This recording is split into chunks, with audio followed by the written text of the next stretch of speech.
சோத்திர இயேசப்பா, சோத்திர இயேசப்பா, சோத்திர இயேசப்பா. அப்பா, நன்றி, நன்றி அப்பா. அந்த வேளையிலப்பா, நீரப்பா அந்த உம்முடைய வார்த்தைகள பகிர்ந்து கொள்ள தேவன் அப்பா, நீ தேர்ந்தெடுத்த தயவுக்காக உமக்கு நன்றி, நன்றி அப்பா. என்னை மறைத்து நீர் வெளிப்படுவீராகப்பா. சோத்திரம், சோத்திரம் அப்பா. நாவலப்பா உம்முடைய வார்த்தைகளை வைங்க இயேசப்பா. சோத்திரம், சோத்திரம் இயேசப்பா. நன்றி, நன்றி இயேசப்பா. சோத்திரம் இயேசப்பா. நான் இப்ப மெசேஜ் ப்ரிப்பேர் பண்ணிட்டு இருந்தேன். ஒரு 2 அதிகாரத்திலிருந்து திரும்ப திரும்ப நான் திரும்ப திரும்ப அதே அதிகாரம், அதே வசனத்த தான் ஆண்டவர் எனக்கு காட்டிட்டே இருந்தாங்க. நான் அத நோட் பண்ணி வச்சிருந்தேன். அ அத குறிச்சு தான் நான் பேசப் போறேன். இந்த வார்த்தைகள் வந்து ஆசீர்வாதம், பிளெஸ்ஸிங்கான அந்த மாதிரி இல்ல. இது வந்து ஒரு ம் இ இதெல்லாம் நம்ம கடைப்பிடிக்க போது தான் இதுதான் அடித்தளம். நம்ம வந்து வாழ்க்கையின் அம் நன்மைகளுக்கு, மேன்மைகளுக்கு, ஆசீர்வாதங்களுக்கு, அம் ஆவிக்குரிய எல்லாவற்றுக்கும் அடித்தளமே இந்த காரியங்கள் தான். ஏசப்பா வந்து மனம் திரும்புங்கிற ஒரு ஹெட்டிங்ல வந்து நம்ம வார்த்தைகள குடுத்துருக்காங்க. ஸ்தோத்திரம் ஏசப்பா. நன்றி அப்பா. நன்றி, நன்றி. நம்ம வந்து எப்படி கிறிஸ்தவ வாழ்க்கையில இருக்கிறோம், நம்மளே நம்ம வந்து ஆலோசித்து பார்க்கணும்.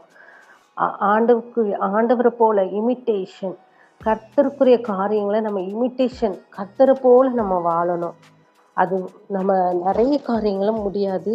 ஆண்டவர்ட்ட ஒவ்வொரு காரியத்திலயும் நம்ம கிருபை கேட்டு கேட்டு நம்மள வந்து வழிநடத்த கேட்கணும். மனம் திரும்புதல். இப்ப அநேக ஜனங்கள நம்ம பார்க்குறோம்.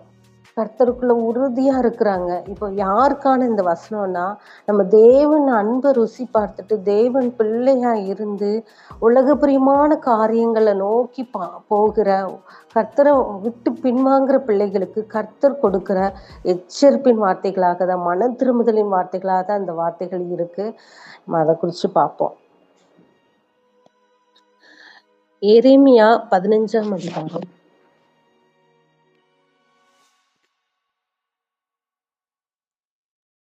எரேமியா 15ஆம் அதிகாரம் 19ஆம் வசனத்துல இருக்குது.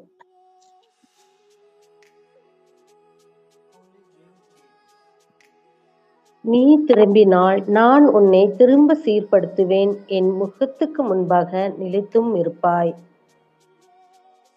ஹல்லேலூயா, ஹல்லேலூயா. ஸ்தோத்திரம் இயேசப்பா. இந்த நம்ம பார்க்க போற வசனம் எல்லாமே எப்படின்னா, ஆண்டவர வந்து கெஞ்சுறாரு. அந்த மாதிரி தான். நீ வா வா நீ என்னிடத்துல வந்துரு, திரும்பிரு. அ நான் உன்ன வந்து ஒரு தாய போல நான் தோள்ல ஒரு தகப்பன போல தோள்ல வச்சு அ தூக்கி சுமப்பேன். கால்ல வச்சு சீராட்டுவேன். அந்த மாதிரி ஒவ்வொரு வார்த்தையும் கர்த்தர் வந்து தாங்கி தாங்கி நம்மள கூப்பிடுற மாதிரியான ஒரு வசனங்கள். நீ என்ட்ட திரும்புனா நான் உன்னை எப்படி ஒவ்வொருத்தரும் ஆண்டவர் பிள்ளைங்கள அவங்ககிட்ட வந்திருக்க பிள்ளைங்களுக்கு அவரு பெரிதான திட்டத்த வச்சிருக்காரு. நம்மள குறிச்சு ஒரு பெரிதான திட்டம், ஒரு மேன்மைய வச்சிருக்காரு. ஆனா நெறைய பேரு அத உணராம, நம்ம அவருக்கு பிரியமில்லாத வழியில போயிர்றோம். அவர் திட்டம்லாம் உடையும்போது எவ்ளோ ஒரு வேதனையா இருக்கும் அவருக்கு. இப்ப நம்மளுக்கு பிள்ளைங்க இருக்கும்போது, அந்த பிள்ளைங்கள குறிச்சு எதிர்காலத்த குறிச்சு நம்ம ஒரு திட்டம் வச்சிருப்போம். நம்ம பிள்ளைங்கள இப்படி கொண்டு வரணும், இந்த மாதிரி வளர்க்கணும், இப்படி படிக்க வைக்கணுன்ட்டு. ஆனா அந்த பிள்ளைங்க நம்ம பேச்ச கேட்காம, அவங்க இஷ்டத்துக்கு வேற வழியில போனா, நம்ம மனசு எவ்ளோ உடையுது. நம்மளுடைய திட்டங்கள்லாம் ஒண்ணும் இல்லாம போகுது. எவ்ளோ வேதனைப்படுதோ! அதே மாதிரி தான் கர்த்தர் நம்மள குறிச்சு ஒரு பெரிதான திட்டத்த வச்சிருக்காரு. நம்மளுக்கான மேன்மைகள அவர் படுத்தி வச்சிருக்காங்க. ஆனா, அவர் வார்த்தைக்கு நம்ம செவி கொடுக்காம வேற வழியில போம்போது, அவர் ரொம்ப அ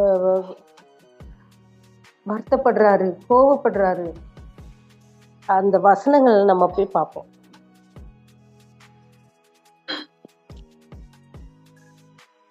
நான் களிமண் குயவன் கையில் இருக்கிறது போல நீங்க என் கையில இருக்கிறீங்க. பிடுங்குவேன், இடிப்பேன், அழிப்பேன் என்று நான் ஒரு ஜாதிக்கு விரோதமாகவும், ஒரு ராஜ்யத்துக்கு விரோதமாகவும் சொன்னால் மாத்திரத்தில், நான் தங்கள் தீங்கை விட்டு திரும்பினால், நானும் அவர்களுக்கு செய்ய நினைத்த தீங்கை செய்யாதபடிக்கு மனமாற்றுவேன். கட்டுவேன், நாட்டுவேன் என்றும் ஒரு ஜாதியையும் ஒரு ராஜ்யத்தையும் குறித்து நான் சொல்கிறதும் உண்டு. அவர்கள் என் சத்தத்தை கேளாமல் என் பார்வைக்கு பொல்லாப்பானதை செய்வார்களானால் நானும் அவர்களுக்கு அருள் செய்வேன் என்று சொன்ன நன்மையை செய்யாதபடிக்கு மாறுவேன். உங்களில் ஒவ்வொருவனும் தன் தன் பொல்லாத வழியை விட்டு திரும்பி உங்கள் வழிகளையும் உங்கள் கிரியைகளையும் சீர்படுத்துங்கள் என்று கர்த்தர் உரைக்கிறார் என்று சொல். ஹalleluya, ஹalleluya. நன்றி, நன்றி இயேசப்பா, நன்றி அப்பா. நம்ம கலப்பையில் கை வைத்துட்டா திரும்பி பாத்திரவே கூடாது.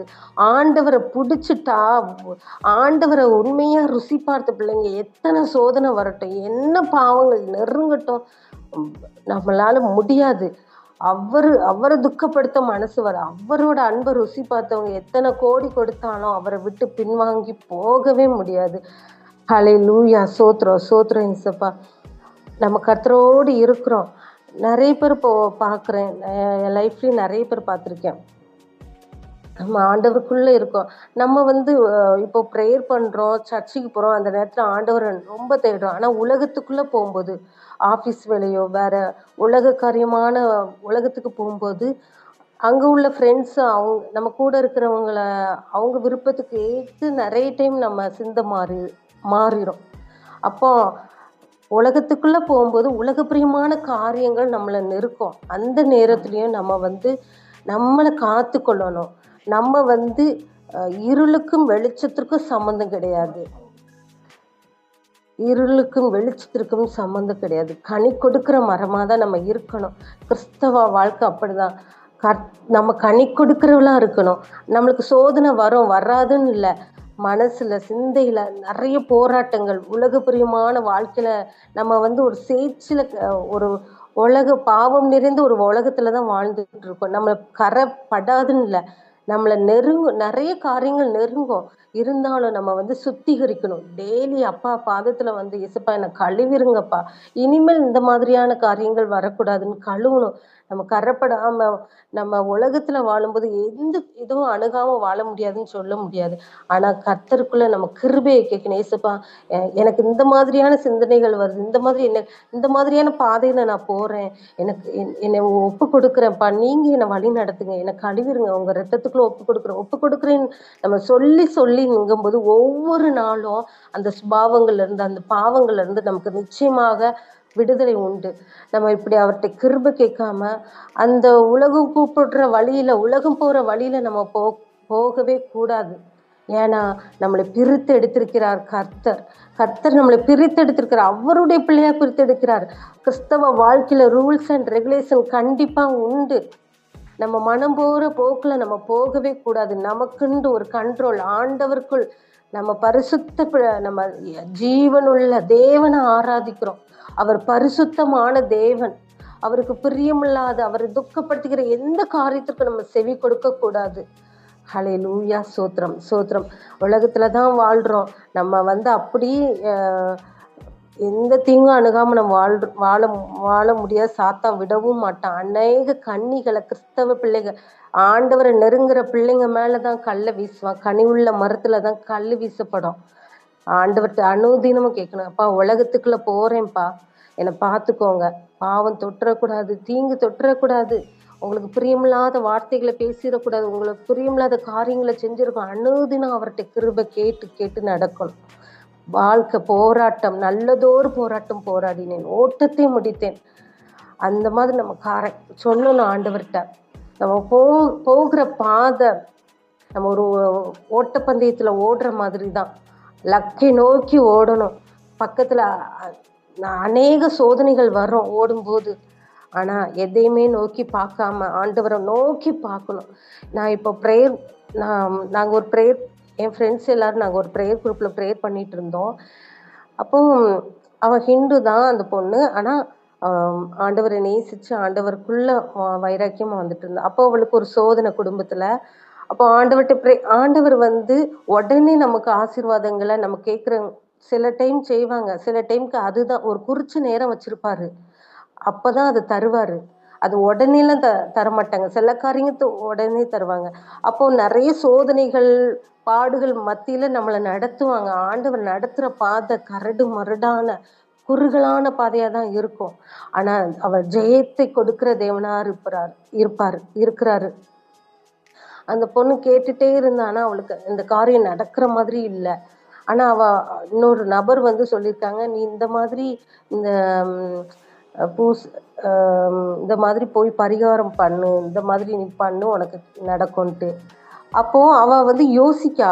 அ இருமாப்பா, கர்த்தருக்குள்ளயும் இருக்கா. இந்த மாதிரியான காரியம் பண்ணலாமா? இந்த மாதிரி காரியம் இப்படி பண்ணா நடக்குமா? அப்படின்னு சொல்லி அத நம்ம காதுலயே வாங்கியிருக்கவே கூடாது. ஆனா அவ வந்து சிந்தைக்கு கொண்டு போய், இப்படி போனா இது உடனே நடக்குமாம அப்படின்னு சிந்திக்கா. அதுக்கப்புறம் நான் அவட்ட ஆலோசனை சொன்னேன். அப்படி மட்டும் நீ இடமே குடுத்துறாத. என்னனாலும் ஆண்டவர் கையில இருந்து பெற்றுக்கோ. வேற எந்த தவறான வழியிலயும் அத பெற்றுக்கொள்ளாத. அது பெரிய சாபமா வந்துரும். அவளுக்கு நான் சொன்னேன். ஆமால்ல, இது தப்பு அப்படின்னு அ அ விட்டுட்டா. அதுக்கப்புறம் கொஞ்ச நாட்கள்ல அவ வந்து இந்த பிரேயர் குரூப்ல இருந்தே அப்படி கொஞ்சம் விலகிட்டா. பிரேயருக்கு அவ்வளவா வர்றதில்ல. அப்புறம் அநேக பாடுகள் குடும்பத்துல. அப்புறம் ஆண்டவர மறுபடியும் நெருங்க ஆரம்பிச்சா. இதே மாதிரி அநேக காரியங்கள சொல்லலாம். நம்ம வேற வழியில ஆசீர்வாதங்கள தேடினா அது வந்து உண்மைக்குமே நிலைச்சிருக்காதுங்க. இப்போ உலகத்துல இப்போ ஒரு ஒரு நியூஸ் நான் பார்த்தேன். சைதன்யான்னு ஒரு பொண்ணு. அவ்ளோ ஆசீர்வாதங்கள் வீட்ல இருக்கு. அவ்ளோ எல்லாமே உலகப்பிரியமான ஆசீர்வாதங்கள் இருக்கு. ஆனா ஒரு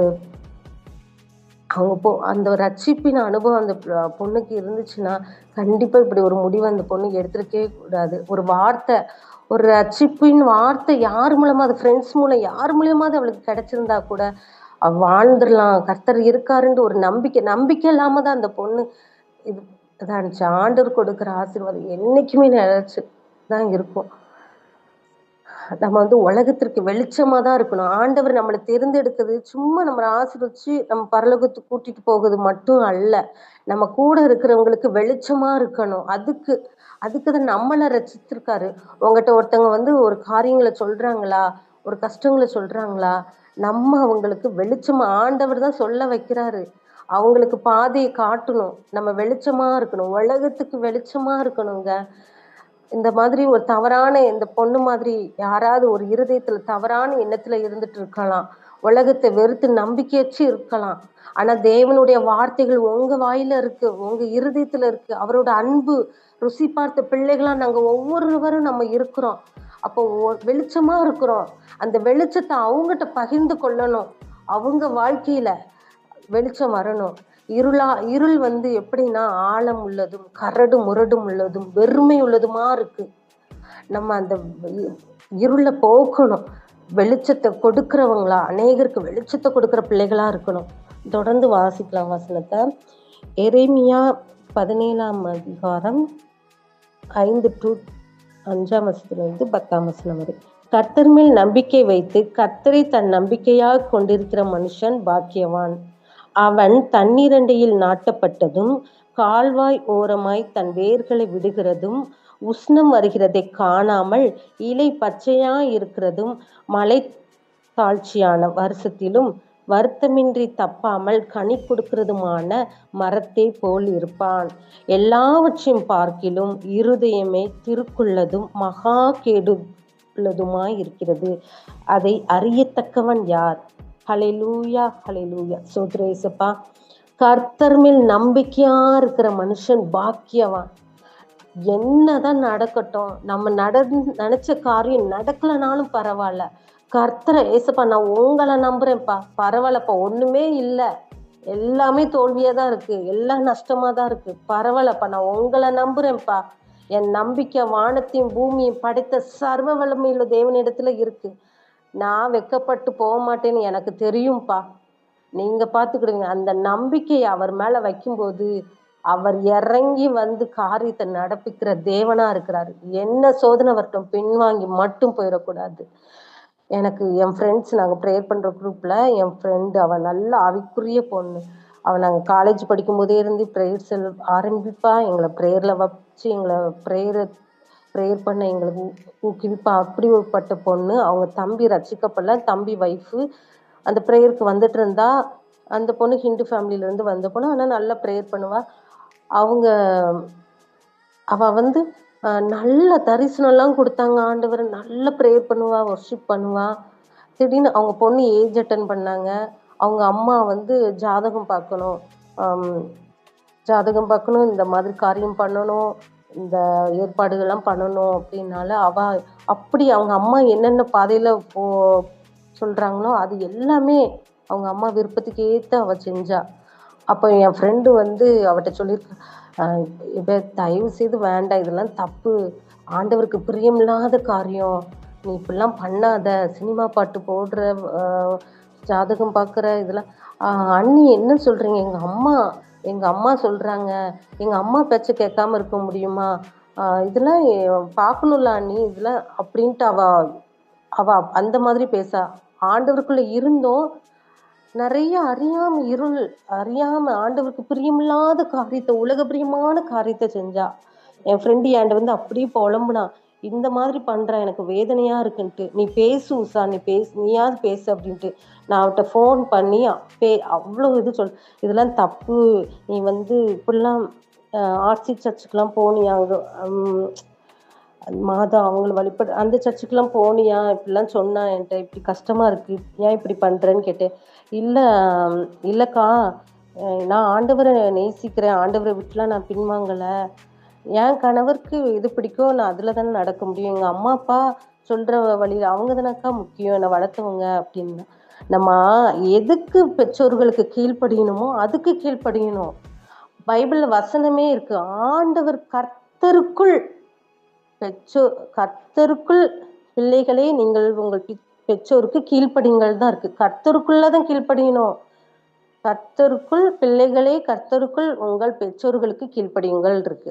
எல்லா விஷயத்தையும் நம்ம கேட்கணும். நமக்கு தெரியும் எது கரெக்ட் எது. ஏன்னா நம்மள தான் ரட்சித்திருக்காரு கர்த்தர். நமக்கு தான் சத்தியம் தெரியும். அவங்களுக்கு தெரியாது. அவங்க அறியாம இருள்ல இருக்காங்க. அப்போ எல்லா காரியத்தையும் அவங்க சொல்றாங்க, பெரியவங்க சொல்றாங்க. நம்ம எல்லாத்தையுமே கேட்கக்கூடாதுங்க. சாபத்துல கொண்டு விட்டுரும். கண்ணீர்ல கொண்டு விட்டுரும். ஜீவனுள்ள தேவன். அவர் வாழ வைக்கிற தேவன். சாத்தான் வந்து இந்த மாதிரியான காரியங்கள நம்மள செய்ய வச்சு, நம்மள கண்ணீர்ல கொண்டு வந்து விட்டுருவான். நம்ம எச்சரிக்கையா இருக்கணும். கிறிஸ்தவ வாழ்க்கையில கண்ணி நெறைய வைக்கப்படும்.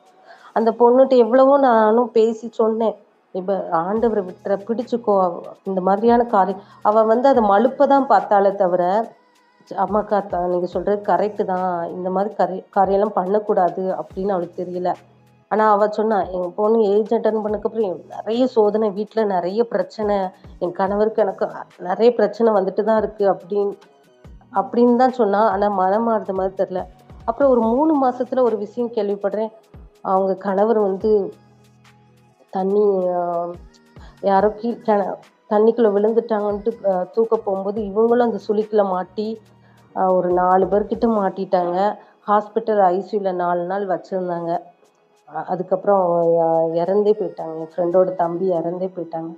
இப்போ மறுபடியும் அந்த பொண்ணு மறுபடியும் ஆண்டவருக்குள்ள இப்போ வைராக்கியமா மறுபடியும் வந்து பிள்ளைங்களோட வைராக்கியமா இருக்கா. உச்சத்தெல்லாம் உணர்ந்து. ஆண்டவர் வந்து நெறைய எச்சரிக்கை குடுப்பாரு. அநேக பிள்ளைங்க மேல எச்சரிக்கை குடுப்பாரு. நம்ம கவனமா இருக்கணும். எதையும் பிரியமில்லாத உலக பிரியமான சாத்தான் எத வழியாவது நம்மள திசை திருப்பலாம்னு நினைப்பான். நம்ம அதெல்லாம் நிக்கிறோம். ஆனா ஆண்டவர் நம்மள என்ன செய்வார்? நம்ம கிறிஸ்தவங்களுக்குள்ள இருக்கிறோம். நம்ம எவ்வளோ பாடம் அனுபவிக்கிறோம். நம்ம எத்தனை சோதனை வருது அப்படிலாம் நினைக்காதீங்க. எல்லாமே மகிமைக்கு ஏதுவான சோதனையா தான் இருக்கும்.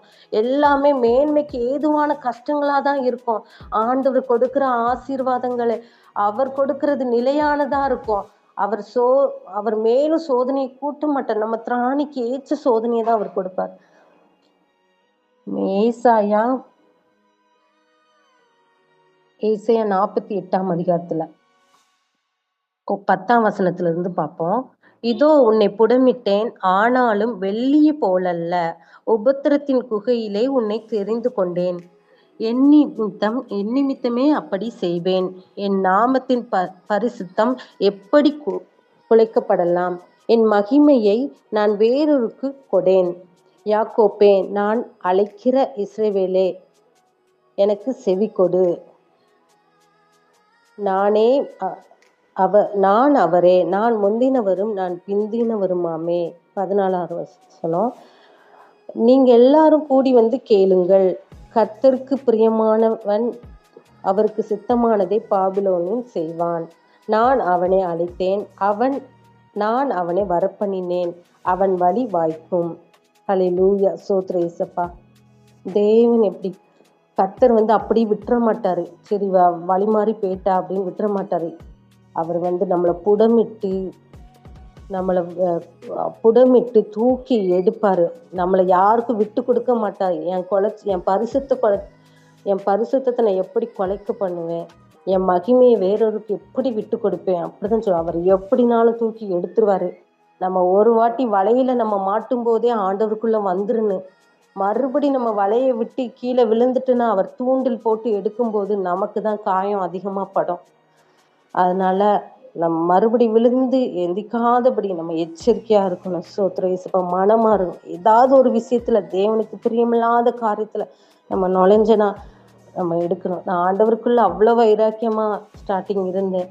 அப்படி இந்த யூடியூப், டிவி, பாட்டு அப்படி கொஞ்சம் கொஞ்சம் திசை மாறி போது ஆண்டவர் அவர் முகத்தை அப்படி மறைச்சிட்டாரு. அவர் என்ன தூண்டில் போட்டு மறுபடியும் எடுத்தார். அந்த தூண்டில் போட்டு எடுக்கிற வலி எவ்வளவு, அது வலி பயங்கரமா இருக்கும். அதனால நம்ம எல்லாத்துலயும் ஜாக்கிரதையில ஏசாயா 66ஆம் அதிகாரம் வாசிப்போம். 2ஆம் வசனத்தில், சிறுமிப்பட்டு ஆவியில் நொறுங்குண்டு என் வசனத்துக்கு நடுங்கிறவனையே நோக்கி பார்ப்பேன். நம்ம ஆண்டவர் இந்த இடத்துல நான் இந்த வார்த்தையை பகிர்னா அவ்வளோ ஒரு நடுக்கம் தான். ஆண்டவர் கேட்டுட்டு இருக்காரு. பலிபீடத்துல நம்ம நிற்கும் பயத்தோட நடுக்கத்தோடு தான் அவர் சன்னதியில நிக்கணும்.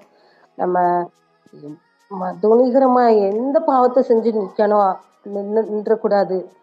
இப்ப அநேக சபைகளை நம்ம பாக்குறோம். கர்த்தருடைய வார்த்தை பலிபீடத்துல நிக்கிறவங்களுக்கு ஒரு பயம் இல்லை. அநேக துணிகரமான பாவங்களை செஞ்சுட்டு தைரியமா நிக்கிறாங்க. கர்த்தரின் நியாயத்தீர்ப்பு வருநாள் பயங்கரமா இருக்கும். அவர் நம்ம செய்கைக்கு தக்க பலனை கொடுக்கிற தேவனா இருக்கிறாரு. பயபக்தியோடு இருக்கணும். அவர் எவ்வளவு அழகா சொல்றாங்க, சிறுமைப்பட்டு ஆவியில் நொறுங்குண்டு என் வசனத்துக்கு நடுங்குறவனையே நான் நோக்கி பார்ப்பேங்காரு. அப்போ நம்ம எப்படி அவர்கிட்ட நம்ம எப்படி இருதயத்தை பார்க்கிறாரு தேவன். ஆத்துமா தங்கள் அருவருப்புகளின் மேல் விருப்பமாய் இருக்கிறது. நான் கூப்பிட்டு மறு உத்தரவு கொடுக்கிறவன் இல்லாமலும், நான் பேசியும் அவர்கள் கேளாமலும், அவர்கள் என் பார்வைக்கு பொல்லாப்பானதை செய்து நான் விரும்பாததை தெரிந்து கொண்டது நிமித்தம் நானும் அவர்களுடைய ஆபத்தை தெரிந்து கொண்டு அவர்களுடைய திகிலை அவர்கள் மேல் வரப்பண்ணுவேன். கர்த்தருடைய வசனத்துக்கு நடுங்குகிறவர்களே, அவருடைய வார்த்தையை கேளுங்கள். என் நாமத்தின் நிமித்தம் உங்களை பகைத்து உங்களை அப்புறப்படுத்துகிற உங்கள் சகோதரர் கர்த்தர் மகிமைப்படுவாராக என்கிறார்களே, அவர்கள் உங்களுக்கு சந்தோஷம் உண்டாகும்படி காணப்படுவார், அவர்களோ வெட்கப்படுவார்கள். ஸ்தோத்திரம் இயேசுப்பா. இன்னொரு வசனம், கர்த்தர் அருமையா அவர் எவ்வளோ அருமையா நம்மளை தாங்கி கூப்பிடுற, நீ போவாத, என்கிட்ட வா அப்படின்னு எவ்வளோ அழகா கூப்பிடுறாங்க. அதை பார்ப்போம். 12ஆம் வசனத்துல பார்ப்போம். கர்த்தர் சொல்கிறது என்னவென்றால், இதோ நான் சமாதானத்தை ஒரு நதியை போலவும் ஜாதிகளின் மகிமையும் புரண்டு ஓடுகிற ஆற்றை போலவும் அவளிடமாக பாயும்படி செய்கிறேன். அப்பொழுது நீங்கள் முளைப்பால் குடிப்பீர்கள், இடுப்பில் வைத்து சுமக்கப்படுவீர்கள், முழங்காலில் வைத்து தாளாட்டப்படுவீர்கள். ஒருவனை அவன் தாய் தேய்ச்சுவது போல் நான் உங்களை தேய்ச்சுவேன். நீங்கள் எருசலேமில் தேய்ச்சப்படுவீர்கள். நீங்கள் அதை காணும்போது உங்கள் இருதயம் மகிழ்ந்து உங்கள் எலும்புகள் பசும்புல்லை போல செழிக்கும். எவ்வளோ அருமையான வார்த்தை. யாராவது இப்படி சொல்ல முடியுமா? கர்த்தர் எவ்வளோ அழகா சொல்றாங்க. ஒரு தாய் தேய்ச்சுவது போல. நமக்கு தெரியும் தாயோட அன்பு எப்படி. நம்ம தூங்கும் பக்கத்திலே இருப்பாங்க. நம்மளை ஒரு கொசு மேல கடிச்சா அது விரட்டி விட்டுட்டு இருப்பாங்க. நம்மளை கொசு கடிக்க கூடாதுன்னு பார்ப்பாங்க. நம்ம குளிர்தா நம்ம கை கால போத்தி விடுவாங்க. நம்ம யாராவது ஏதாவது நம்மளை சொல்லிட்டாங்களா, நம்ம கொஞ்சம் அழுற மாதிரி இருக்கா, நம்ம அம்மாவுக்கு தாங்க முடியாது. நம்ம அம்மா அவ்வளோ விடுமா அவ்வளோ ஆறுதலா பேசுவாங்க. அப்போ கர்த்தர் எப்படி வார்த்தையை கொடுக்காங்க பாருங்க. ஒருவனை அவன் தாய் தேய்ச்சுவது போல நான் உங்களை தேய்ச்சுவேன். அவ்வளோ ஒரு அன்பு. ஒரு இடுப்பில் வைத்து சுமக்கப்படுவீர்கள், முழங்காலில் வைத்து தாளாட்டப்படுவீர்கள். எவ்வளோ ஒரு அன்பு! இந்த அன்பை விட்டு நம்ம ஒரு காலமும் அவரை விட்டே கொடுத்துரு. என்ன சோதனை வரட்டுங்க, நம்மளை வெட்டி கொன்னு போட்டாலும் அவருக்காக நம்ம வைராக்கியமா நிக்கணும். அவருக்கு பிரியமில்லாத பாவத்துக்கு இடம் கொடுத்து, கண்ணுக்கு இடம் கொடுத்துடக்கூடாது. செவி தேவையில்லாத காரியங்களை கேட்டுறக்கூடாது. தேவையில்லாத வார்த்தைகளை பேசிடக்கூடாது. இருதயத்தின் சிந்தனைய அப்படி ஏதாவது தோணும், சிந்தனை தவறா வருதா, வார்த்தை தவறா வருதா, ஏசப்பாட்டு கொடுத்துருங்க.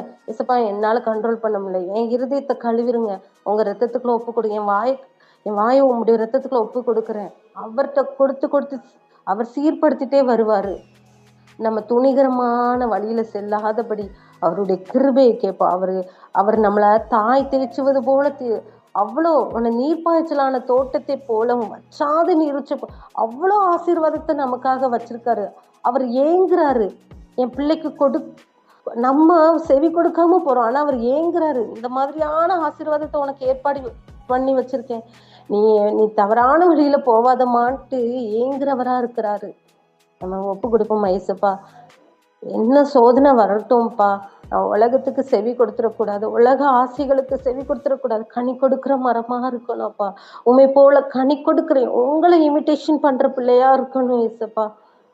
கனி கொடுக்குறவளா இருக்கணும்ப்பா. உலக பிரியமான மனுஷங்க, இருளுக்கும் வெளிச்சத்திற்கும் சம்பந்தம் ஏது? வெளிச்சத்தில் நடக்கிற பிள்ளையா என்ன மாற்றுங்கப்பா. என் வழியை நீங்க முன்ன சென்று சீர்படுத்துங்கப்பா. ஒவ்வொருவரும் மனதார கேட்போம். நன்றி இயேசுப்பா, உங்களுடைய வார்த்தைகளை, நீங்க கொடுத்த வார்த்தைகளை பகிர்ந்து கொள்ள தேவன் கிருபை செய்த தயவுக்காக நன்றி. ஆமேன், ஆமேன். இயேசு நாமத்தில் ஆமேன். நன்றிப்பா.